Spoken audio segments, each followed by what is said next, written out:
1 Roi chapitre 18. Bien des jours s'écoulèrent, et la parole de l'Éternel fut adressée ainsi à Élie.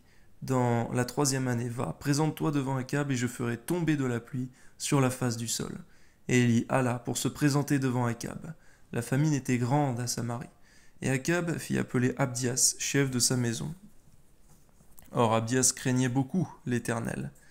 Et lorsque Jézabel extermina les prophètes de l'Éternel, Abdias prit 100 prophètes qu'il cacha 50 par 50 dans une caverne, et il les avait nourris de pain et d'eau. Merci parce que la crainte de l'Éternel lui a fait faire, Seigneur mon Dieu, cette merveilleuse action, Seigneur. Toujours d'en être animé abondamment, Père. Amen. Akab dit à Abdias, va par le pays vers toutes les sources d'eau et vers tous les torrents. Peut-être se trouvera-t-il de l'herbe, et nous conserverons la vie aux chevaux et aux mulets, et nous n'aurons pas besoin d'abattre du bétail. Ils se partagèrent le pays pour le parcourir. Akab alla seul par un chemin, et Abdias alla seul par un autre chemin. Comme Abdias était en route, voici, Élie le rencontra. On voit aussi, Seigneur mon Dieu, quelque part, Seigneur mon Dieu, que quelqu'un qui te craint tombera, Seigneur mon Dieu, sur une bénédiction plutôt que celui qui fait le mal à tes yeux. On voit ici que c'est Abdias qui a croisé Élie et pas Akab. Amen. Abdias, l'ayant reconnu, tomba sur son visage et dit, est-ce toi, mon Seigneur Élie?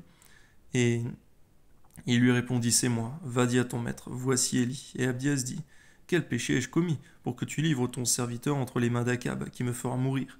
L'Éternel est vivant, il n'est ni nation ni royaume, où mon maître n'est envoyé pour te chercher. Quand on disait que tu n'y étais pas, il faisait jurer le royaume et la nation que l'on ne t'avait pas trouvé. Et maintenant tu dis, va dis à ton maître, voici lui. Puis, lorsque je t'aurai quitté, l'Esprit de l'Éternel te transportera je ne sais où, et j'irai informer Akab, qui ne te trouvera pas et qui me tuera. Cependant, ton serviteur craint Élie dès sa jeunesse. N'a-t-on pas dit à mon Seigneur ce que j'ai fait quand Jézabel tua les prophètes de l'Éternel? J'ai caché 100 prophètes de l'Éternel, 50 par 50, dans une caverne, et je les ai nourris de pain et d'eau. Et maintenant tu dis, va dis à ton maître, voici Élie, et il me tuera. Mais Élie dit, l'Éternel des armées, dont je suis le serviteur, est vivant. Aujourd'hui je me présenterai devant Akab. Merci pour cette droiture et cet engagement d'Élie. Amen. Abdias étant allé à la rencontre d'Akab, l'informa de la chose, et Akab se rendit au-devant d'Élie. À peine Akab aperçut-il Élie, qui lui dit, est-ce toi qui jettes le trouble en Israël? Oh Seigneur, garde-nous d'une telle méchanceté qu'avait Akab, Seigneur mon Dieu. Et Élie répondit, je ne trouble point Israël, c'est toi au contraire, et la maison de ton père, puisque vous avez abandonné les commandements de l'Éternel, et que tu es allé après les Baals. Fais maintenant rassembler tout Israël auprès de moi à la montagne du Carmel, et aussi les 450 prophètes de Baal et les 400 prophètes d'Astarté qui mangent à la table de Jézabel. Akab envoya des messagers vers tous les enfants d'Israël, et il rassembla les prophètes de la montagne du Carmel. Alors Élie s'approcha de tout le peuple et dit, jusqu'à quand clocherez-vous des deux côtés?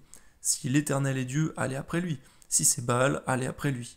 Le peuple ne lui répondit rien. Et Élie dit au peuple, je suis resté seul des prophètes de l'Éternel. Il y a 450 prophètes de Baal. Que l'on nous donne 2 taureaux, qu'ils choisissent pour eux l'un des taureaux, qu'ils le coupent par morceaux et qu'ils le placent sur le bois sans y mettre le feu. Et moi je préparerai l'autre taureau, et je le placerai sur le bois sans y mettre le feu. Puis invoquez le nom de votre Dieu, et moi je invoquerai le nom de l'Éternel. Le Dieu qui répondra par le feu, c'est celui-là qui sera Dieu. Et tout le peuple répondit en disant, c'est bien. Et Élie dit aux prophètes de Baal, choisissez pour vous l'un des taureaux.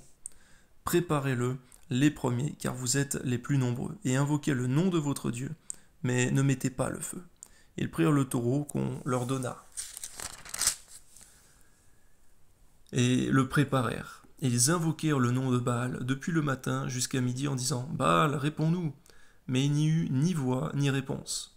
C'est là qu'on distingue, Seigneur mon Dieu, des dieux morts, du Dieu vivant que tu es, Seigneur. Amen. Et ils sautaient devant l'autel qu'ils avaient fait. À midi, Élie se moqua d'eux en disant, crie à haute voix, puisqu'il est Dieu. Il pense à quelque chose, ou il est occupé, ou il est en voyage, peut-être qu'il dort, et il se réveillera. Et ils crièrent à haute voix, ils se firent, selon leur coutume, des incisions avec des épées, avec des lances, jusqu'à ce que le sang coulât sur eux. Lorsque midi fut passé, ils prophétisèrent jusqu'au moment de la présentation de l'offrande. Mais il n'y eut ni voix, ni réponse, ni signe d'attention. Élie dit alors à tout le peuple, « Approchez-vous de moi. » Tout le peuple s'approcha de lui. Et Élie rétablit l'autel de l'Éternel, qui avait été renversé. Il prit 12 pierres, d'après le nombre des tribus des fils de Jacob, auxquels l'Éternel avait dit, Israël sera ton nom. Et il bâtit avec ces pierres un autel au nom de l'Éternel. Il fit autour de l'autel un fossé, de la capacité de 2 mesures de semences. Il arrangea le bois, coupa le taureau par morceaux et le plaça sur le bois. Puis il dit, remplissez d'eau 4 cruches et versez-les sur l'holocauste et sur le bois.